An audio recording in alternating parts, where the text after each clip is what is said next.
ವಿರಾಮದ ಬಳಿಕ ಮತ್ತೆ ನಮ್ಮ ಟಿವಿ ನಮ್ಮ ಸೋರುಚಿ ಕಾರ್ಯಕ್ರಮಕ್ಕೆ ಸ್ವಾಗತ. ಓಕೆ, ವಿಜಯಲಕ್ಷ್ಮಿ ಮ್ಯಾಮ್ ಸಾಗದಾಗಿರುವಂತಹ ಒಂದು ಡಿಶ್ ಅಂತೂ ರೆಡಿ ಮಾಡಿ ಕೊಡಿದ್ದಾರೆ. ಈಗ ಇನ್ನೊಂದು ಡಿಶ್ ಮಾಡ್ತಾ ಅಂತಿದ್ರು, ಹೇಗೆ ಅಂತ ಅವ್ರಿಗೆ ಗೊತ್ತಿಲ್ಲ. ಎಸ್ ಮ್ಯಾಮ್, ಇವಾಗ ಏನು ಹೇಳಿದ್ರಿ ನೀವು? ಆಗ ನೆಲ ಬಸಳೆ ಪಕೋಡ. ನೆಲ ಬಸಳೆ ಪಕೋಡ. ಓಕೆ, ನಾನು ಅಂದ್ಕೊಂಡೆ ನೀವು ನೆಲ ಬಸಳೆ ಪಕೋಡ ಅಂತ ಹೇಳುವಾಗ ಇಡೀ ಸೊಪ್ಪನ್ನೇ ತಗೊಳ್ತೀರಾ ಅಂತ. ಇಲ್ಲ, ಬಟ್ ನೀವು ಇಲ್ಲಿ ಕಟ್ ಮಾಡಿದ್ರಲ್ಲ. ಹೌದು, ಅದ್ರ ಸ್ಪೆಷಲ್ ಅಂತ ಹೇಳಿದ್ರೆ ಪಕೋಡ ಮಾಡೋದು ಕಡಲೆ ಹಿಟ್ಟಿಂದ. ಕಡಲೆ ಹಿಟ್ಟಿಂದ. ನಮ್ಮಲ್ಲಿ ಎಲ್ಲ ನಾವು ಸಣ್ಣವರು ಇರುವಾಗ ಹಳ್ಳಿ ಮನೆ ಇತ್ತು, ನಮಗೆ ಕಡಲೆ ಹಿಟ್ಟೆಲ್ಲ ತರಲಿಕ್ಕೆ ದೂರ ಹೋಗ್ಬೇಕು, ಶಾಪ್ ಎಲ್ಲ ದೂರ, ಒಂದು 3-4 ಕಿಲೋಮೀಟರ್ ಆಚೆ. ಅದಕ್ಕೆ ನಾವು ಎಂತ ಮಾಡ್ತಿದ್ದೇವೆ ಅಂತ ಹೇಳಿದ್ರೆ ಗೋಧಿ ಹಿಟ್ಟನ್ನು ಯೂಸ್ ಮಾಡಿ ಪಕೋಡ ಮಾಡ್ತಿದ್ವಿ. ಕಡಲೆ ಹಿಟ್ಟಿಗೆ ಯಾರು ಅಂಗಡಿಗೆ ಹೋಗೋದು ಅಂತ ಹೇಳಿ ಮನೆಯಿಂದ ಗೋಧಿ ಹಿಟ್ಟನ್ನೇ ತಗೊಂಡಿದ್ರು. ಅಂಗಡಿಗೆ ಹೋದ್ರು ಬೆಳಿಗ್ಗೆ ಹೋದ್ರೆ ಮಧ್ಯಾಹ್ನನೇ, ಇಲ್ಲ ಮಧ್ಯಾಹ್ನ ಹೋದ್ರೆ ಸಂಜೆ. ನಮ್ಗೆ ಅಷ್ಟು ಬಸ್ ಫೆಸಿಲಿಟಿ ಇರಲಿಲ್ಲ, ಕಡಲೆ ಹಿಟ್ಟೆಲ್ಲ ತರ್ಲಿಕ್ಕೆ ಹೋಗ್ಲಿಕ್ಕೆ ಕಷ್ಟ. ಇಲ್ಲ ಫೆಸಿಲಿಟಿ ಹಳೆ ಕಾಲದಲ್ಲಿ ಅಲ್ಲ, ಹಿಂದಿನ ಕಾಲದಲ್ಲಿ ನಾವು ಹೋಗ್ಲಿ ಕೆಲವೆಲ್ಲ ಇರಲಿಲ್ಲ. ಹೌದು ಹೌದು. ಹಾಗಾಗಿ ಈಸಿಯಲ್ಲಿ ಗೋಧಿ ಹಿಟ್ಟಲ್ಲಿ ಹೌದು, ಈಸಿಯಲ್ಲಿ ಗೋಧಿ ಹಿಟ್ಟಲ್ಲಿ ಚೆನ್ನಾಗಿ ಬರುತ್ತಾ? ಗೋಧಿ ಹಿಟ್ಟಲ್ಲಿ ತುಂಬಾ ಚೆನ್ನಾಗಿ ಬರುತ್ತೆ. ಹೌದು, ಇದು ನೆಲಬಸಳೆ ಹೇಳಿ. ನೀವು ಅದನ್ನ ಕಟ್ ಮಾಡಿ? ಹೌದು, ಕಟ್ ಮಾಡಿದ್ದೇನೆ. ಒಂದು ಬೌಲಿಗೆ ಹಾಕುವ.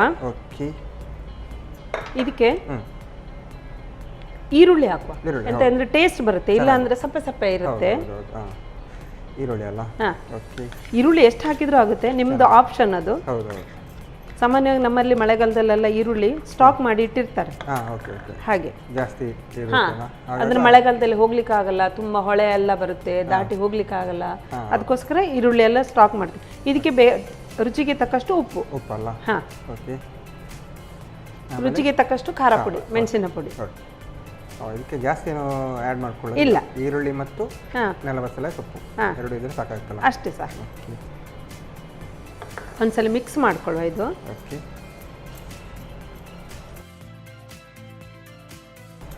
ಸ್ವಲ್ಪ ನೀರು ಕೊಡಿ ಇದಕ್ಕೆ, ನೋಡ್ಕೊಂಡು ಹಾಕೋಬೇಕು. ಯಾಕೆಂತ ಹೇಳಿದ್ರೆ ಕೆಲವೊಂದು ಸತಿ ಗೋಧಿ ಜಾಸ್ತಿ ಇದಾಗುತ್ತೆ. ಅಷ್ಟ್ರ ಒಳಗಡೆಗೆ ಎಣ್ಣೆ ಕಾಯ್ಲಿಕ್ಕೆ ಇಡುವ, ಆಯಿಲನ್ನು ಬಿಸಿಗಿಡುವಲ್ಲ? ಓಕೆ, ಹಾಗಾದರೆ ಹೂವಲ್ಲೇ ಉರಿಸ್ಬೇಕಲ್ಲ? ಹಾಕುವ.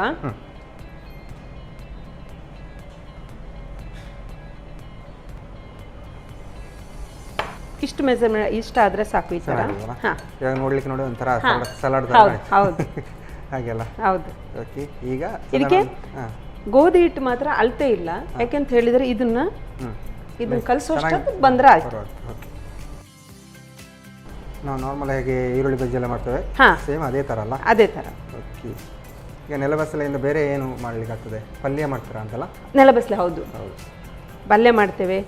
ಮತ್ತೆ ನಮ್ಮಲ್ಲಿ ದೋಸೆ ಹಿಟ್ಟು ಇರುತ್ತಲ್ಲ, ದೋಸೆ ಹಿಟ್ಟಿಗೆ ಸಣ್ಣ ಕಟ್ ಮಾಡಿ ಹಾಕಿ ಅದನ್ನ ದೋಸೆಗೆ ಹಿಟ್ಟಿಗೆ ಹಾಕಿ ದೋಸೆನೂ ಮಾಡ್ತೇವೆ. ಮೇಲ್ಗಡೆಯಿಂದ?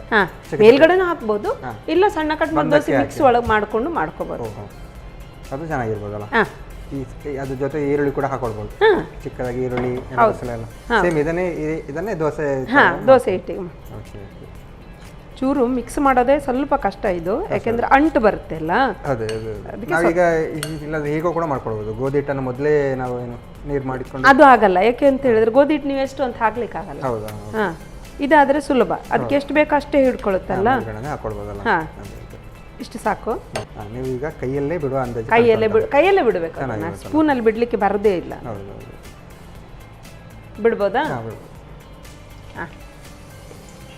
ಇದೇ ತರ ಬಸಳೆ ಬರುತ್ತಲ್ಲ, ಆದ್ರೆ ಬಸಳೆ ಹಾಕಿದ್ರೆ ಪಟಾಪಟ್ ಸ್ವಲ್ಪ ಇದಾಗುತ್ತೆ, ಪಟ್ ಪಟ್ ಪಟ್ ಅನ್ನುತ್ತೆ. ಅಲ್ಲ, ರಟ್ತದ. ಮಾಡ್ಬೋದು, ಸ್ವಲ್ಪ ಕಷ್ಟ. ಆಯಿಲಲ್ಲಿ ಅಂತ ಬಂದಾಗ ನಾವು ಸ್ವಲ್ಪ ಜಾಗ್ರತೆ. ಆಯಿಲ್ ಯಾವಾಗಲೂ ಜಾಗ್ರತೆಯೇ. ಇದಕ್ಕೆ ಜಾಸ್ತಿ ಮಸಾಲೆ ಬೇಕು ಅಂತಿಲ್ಲ, ಏನು ಹುಡಿ ಏನು ಹಾಕಿದ್ರಲ್ಲ ನೀವು? ಗೋಧಿ ಮೆಣಸಿನ ಹುಡಿ. ಗೋಧಿ ಹುಡಿ, ಮೆಣಸಿನ ಹುಡಿ, ಗೋಧಿ ಹುಡಿ. ಅಲ್ಲ, ಜಾಸ್ತಿ ಬೇಕು ಅಂತಿಲ್ಲ, ಎಷ್ಟೊಂದು ಮೇಲೆಗೆ ಲೇಯರ್ ತರ ಸಿಕ್ಕಿದ್ರೆ ಸಾಕಾಗುತ್ತೆ. ಅದು ಒಂದು ಅಂಟ್ಕೊಳ್ಳಿಕ್ಕೆ ಅಷ್ಟೇ. ಆಲ್ಮೋಸ್ಟ್ ಚೆನ್ನಾಗಿ ಬಂದಿದೆ ನೋಡಿ. ಈರುಳ್ಳಿ ಬಜ್ಜಿನ ಥರ ಕಾಡ್ದ ಅಂತಲ್ಲ? ಹೌದು ಹೌದು. ಚೂರು ಸ್ವಲ್ಪ ಬೇಯಬೇಕದು. ನಾವು ಈವ್ನಿಂಗ್ ಸ್ನ್ಯಾಕ್ಸ್ಗೆ ಅಂದರೆ ಟೀ ಟೈಮ್ ಎಲ್ಲ ಈ ಥರ ಎಲ್ಲ ಮಾಡ್ಕೊಳ್ಬೋದಲ್ಲ? ಮತ್ತೆ ಕಡಲೆ ಹಿಟ್ಟು ಹಾಕಿದ್ರಿಂದ ನಮಗೆ ಒಂದು ತಪ್ಪಿದ್ರೆ 2-3 ತಿನ್ಬೋದು ಅಷ್ಟೇ. ಇದು ಸ್ವಲ್ಪ ಒಂದು 4 ಜಾಸ್ತಿ ತಿನ್ಬೋದು, ಜಾಸ್ತಿ ತಗೊಳ್ಬೋದು. ಮತ್ತೆ ಗೋಧಿ ಹಿಟ್ಟಿನ ಹೆಲ್ತಿಗೆ ಒಳ್ಳೇದು, ಕಡಲೆ ಹಿಟ್ಟು ಆಗ ಆ ಥರ ಚಪಾತಿ ಮಾಡೋದು ಗೋಧಿ ಹಿಟ್ಟನ್ನೇ ಜಾಸ್ತಿ ಯೂಸ್ ಮಾಡ್ಬೋದು. ಹೌದು. ಮುಚ್ಚಿ ಹಾಕುವ, ಒಂಚೂರು ಸೈಡ್ ಬೇಯಲಿ. ಓಕೆ, ನಾವು ಏನು ಮೆಣಸಿನ ಹೊಡಿ ಹಾಕಿದ ಕಾರಣ ನಮಗೆ ಗೊತ್ತಾಗಲ್ಲ, ರಪ್ಪ ಗೊತ್ತಾಗಲ್ಲ. ಹೌದು, ಅಂದರೆ ಬ್ರೌನ್ ಆಗಿ ಬಂದಿದೆಯಾ ಇಲ್ವಾ ಏನು ಅಂತ. ಮತ್ತೆ ಮೆಣಸಿನ ಹುಡಿಯಲ್ಲೂ ಕಲರ್ಸ್ ಇರುತ್ತಲ್ಲ, ಕಲರ್ಸ್ ಇರುತ್ತೆ. ಅದರಲ್ಲೂ ಕಾಶ್ಮೀರಿ ಚಿಲ್ಲಿ ಹಾಕಿದ್ರೆ ಸ್ವಲ್ಪ ಜಾಸ್ತಿ ಕೆಂಪು ಬರುತ್ತೆ. ಚೆನ್ನಾಗಿ ಬರುತ್ತೆ. ಹೌದು, ಆಲ್ಮೋಸ್ಟ್ ಬೆಂದಿದೆ ಇದು. ಹೌದು, ಚಿಕ್ಕ ಚಿಕ್ಕ ಹಾಕಿದ ಕಾರಣ ಬೇಗ ಹೌದು, ಬೆಂದಿರುತ್ತಲ್ಲ. ಬೇಗ ಬೇಯುತ್ತೆ. ಓಕೆ, ಇದು ತೆಗಿಯುವ ಈಗ. ಇದಲ್ಲ, ನಾನಂತೂ ನೋಡಿ ಪ್ಲೇಟ್ ಹಿಡಿದು ರೆಡಿ ಆಗಿದ್ದೇನೆ, ತಿನ್ನೋಕ್ಕೆ ಮಾತ್ರ ಕಾಯ್ತಾ ಇದ್ದೇನೆ. ಆಯ್ತಾಯ್ತು. ಸ್ವಲ್ಪ ಖಾರ ಜಾಸ್ತಿ ಇದೆ, ಊಟದ ಜೊತೆ ಎಲ್ಲ ತಗೊಳ್ಬೋದಾ? ಹೌದು, ಗಂಜಿ ಊಟದ ಜೊತೆಗೆ ಆಫ್ ಮಾಡೋದಲ್ಲ. ಹಾಂ, ಎಸ್, ಈಗ ಸರ್ವ್ ಮಾಡಲಿಕ್ಕೆ ಬಾಕಿ ಎಲ್ಲ. ಓಕೆ, ಬಿಸಿ ಇದೆ. ಹಾಂ, ಬಿಸಿ ಬಿಸಿಯಾದ ಪಕೋಡ ಅಂತೂ ರೆಡಿ. ಬಿಸಿ ಬಿಸಿಯಾದ ನೆಲಬಸಳೆ ಪಕೋಡ ರೆಡಿ ಅಲ್ಲ. ಓಕೆ, ತುಂಬ ಬಿಸಿ ಇದೆ, ತುಂಬ ಬಿಸಿ ಇದೆ. ಹುಷಾರು, ಸ್ವಲ್ಪ ಟೈಮ್ ತಗೊಂಡು ತಿನ್ನಬೇಕಲ್ಲ. ಚೆನ್ನಾಗಿದೆ ಮ್ಯಾಮ್, ನೋಡ್ಲಿಕ್ಕೆ ಕೂಡ ಏನು ಸೇಮ್ ನಾವೇನು ಈರುಳ್ಳಿ ಬಜ್ಜಿ ಎಲ್ಲ ಮಾಡ್ತೀವಿ ಅದೇ ಥರ ಬಂದಿದೆ. ಬಟ್ ನೆಲಬಸಳೆ ಇದರಲ್ಲಿ ಸ್ಪೆಷಲ್ ಆಗಿ ಹಾಕಿದ್ದಾರೆ. ಹೌದು. ಓಕೆ, ವಿಜಯಲಕ್ಷ್ಮಿ ಮ್ಯಾಮ್ ಸಾಕಾಗುವಂತಹ ನೆಲಬಸಳೆಯ ಪಕೋಡ ಅಂತೂ ರೆಡಿ ಮಾಡಿಕೊಟ್ಟಿದ್ದಾರೆ. ಸ್ಪೆಷಲಾಗಿ ಏನು ಗೋಧಿ ಹಿಟ್ಟಿನಿಂದೆಲ್ಲ ಮಾಡಿ ಗಮ್ಮದಾಗಿ ಮಾಡಿಕೊಟ್ಟಿದ್ದಾರೆ. ನಾನು ಟೇಸ್ಟ್ ಮಾಡೋಕೆ ಮುಂಚೆ ಇದನ್ನು ಹೇಗೆ ಮಾಡೋದು ಅಂತ ನೋಡ್ಕೊಂಬನ್ನಿ.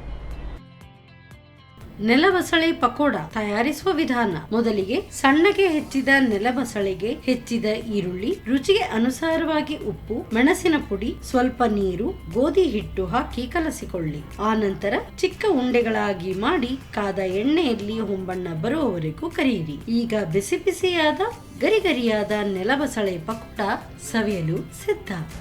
ಅಡುಗಂತೂ ರೆಡಿ ಆಗಿದೆ. ಫಸ್ಟ್ ಯಾವ್ದು ನೋಡು ಟೇಸ್ಟ್ ಮಜ್ಜಿಗೆ ಹುಳಿ ನೋಡಿ. ಮಜ್ಜಿಗೆ ಹುಳಿಯಿಂದ ನೋಡೋಣ. ಓಕೆ, ಸ್ಪೆಷಲ್ ಆಗಿ ಗಂಜಿ ರೈಸ್ ಕೂಡ ತಂದಿದ್ರಾ? ಹೌದು, ರೈಸಿಗೆ ಹಾಕಿ ನೋಡಿ. ರೈಸಿಗೆ ಹಾಕಿ ನೋಡೋದು, ಹೀಗೆ ನೋಡುವ ತಗೋಣ. Okay, okay. ಉಪ್ಪು, ಹುಳಿ, ಸಿಹಿ, ಖಾರ. ಹಾಂ, ನೀವು ಬೆಲ್ಲ ಹಾಕಿದ್ರಲ್ಲ? ಹೌದು. ಸ್ವೀಟ್ ಅಂತೂ ಸ್ವಲ್ಪ ಗಮದಾಗಿ ಸಿಗ್ತಾ ಉಂಟು ಬಾಯಿಗೆ. ಹೌದು. ಮತ್ತೆ ನೀವು ಹೇಳಿದ್ರಿ ಅದೇ ಮೆಂತ್ಯದು ಏನು ಖಾರ ಅಷ್ಟು ಗೊತ್ತಾಗಲ್ಲ ಅಂತ, ಅಂದರೆ ಏನು ಕಹಿ ಗೊತ್ತಾಗಲ್ಲ ಅಂತ. ಸ್ವಲ್ಪ ನಾವು ಮೆಂತ್ಯನ ಹಾಕಿದ್ರೆ ಮಾತ್ರ ಗೊತ್ತಾಗ್ತದೆ. ಹೌದು, ಚೆನ್ನಾಗಿದೆ. ಇದನ್ನು ಹೀಗೆ ತಗೊಳ್ಬೋದಾ ಅಂತಲ್ಲ? ಹೌದು, ತಿನ್ಬೋದು, ಸೂಪ್ ಥರನೂ ತಿನ್ಬೋದು. ಸೂಪ್ ಥರ ತಗೊಳ್ಬೋದು. ಇಲ್ಲಾಂದ್ರೆ ಈಗ ಏನು ರೈಸ್ ದೋಸೆ ಕೂಡ ತಗೊಳ್ಬೋದಲ್ಲ, ಅದನ್ನ ಆಮೇಲೆ ತಗೊಳ್ಳುವ. ಪಕೋಡ ತಿಂದು ನೋಡಿ, ಯಾಕೆಂದ್ರೆ ಗೋಧಿ ಹಿಟ್ಟಿಂದ ಮಾಡಿರೋದು. ಕುರುಮ್ ಕುರುಮ್ ಇದೆಯಾ ಅಂತ ನೋಡಿ. ಕುರುಮ್ ಇದೆ ಅಂತ ನೋಡಿ. ಓಕೆ, ಇದು ತಗೊಳ್ಳುವ. ಚೆನ್ನಾಗಿದೆ.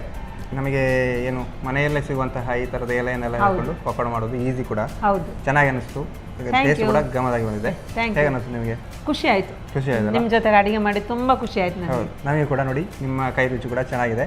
ಹೀಗೆ ಇನ್ನು ಬೇರೆ ಬೇರೆ ಡಿಶ್ ಕೂಡ ಹೇಳ್ಕೊಡಿ ಅಂತ ಹೇಳ್ತಾ ಖಂಡಿತ ನಮಗೆ ಒಂದು ಕರೆಕ್ಟ್ ಬಂದು 2 ಡಿಶ್ ಹೇಳ್ಕೊಡೋದಕ್ಕೆ thank you. Santosh rice mix ಅವರ ಡಬಲ್ ಸ್ಟಾರ್ ಅವಲಕ್ಕಿ ಹಾಗೂ ಕುಚ್ಚಲಕ್ಕಿ ಇವರ ಕಡೆಯಿಂದ ಒಂದು ಚಿಕ್ಕ ಗಿಫ್ಟ್. Thank you. ಹಾಗೆಯೇ ಸ್ಪೆಷಲ್ ಆಗಿ ನಾನಾ ಮಸಾಲ ಇವರ ಕಡೆಯಿಂದ ಕೂಡ ಒಂದು ಚಿಕ್ಕ gift. Thank you. Okay, thank you ma'am. Thank you. Okay, Vijayalakshmi ma'am ತೆಗೆದಿರುವಂತಹ ಕೆಸುವಿನ ದಂಟಿನ ಮಜ್ಜಿಗೆ ಹುಳಿ ಮತ್ತು ಸ್ಪೆಷಲ್ ಆಗಿ ನೆಲಬಸಳೆಯ ಪಕೋಡ ಎರಡು ಕೂಡ ಚೆನ್ನಾಗಿ ಮಾಡಿದರೆ, ಟೇಸ್ಟಿಯಾಗಿ ಮಾಡಿದರೆ. ನೀವು ಕೂಡ ಮನೆಯಲ್ಲಿ ಟ್ರೈ ಮಾಡಿ ಅಂತ ಹೇಳ್ತಾ ಇವತ್ತಿನ ಸಂಚಿಕೆನ ಇಲ್ಲಿಗೆ ನಿಲ್ಲಿಸ್ತಿದೆ. ನಮಸ್ಕಾರ. ನಮ್ಮ ಟಿವಿ ಫೇಸ್ಬುಕ್ ಪೇಜ್ ನ ಲೈಕ್ ಮಾಡಿ, ಯೂಟ್ಯೂಬ್ ಚಾನೆಲ್ ನ ಸಬ್ಸ್ಕ್ರೈಬ್ ಮಾಡಿ. ನಮ್ಮ ಎಲ್ಲಾ ಯೂಟ್ಯೂಬ್ ವಿಡಿಯೋ ಅಪ್ಡೇಟ್ಸ್ಗೆ ಬೆಲ್ ಐಕಾನ್ ಕ್ಲಿಕ್ ಮಾಡಿ. ನಮ್ಮ ಟಿವಿ, ಕರಾವಳಿ ಕರ್ನಾಟಕದ ನಾಡಿಮಿಡಿತ.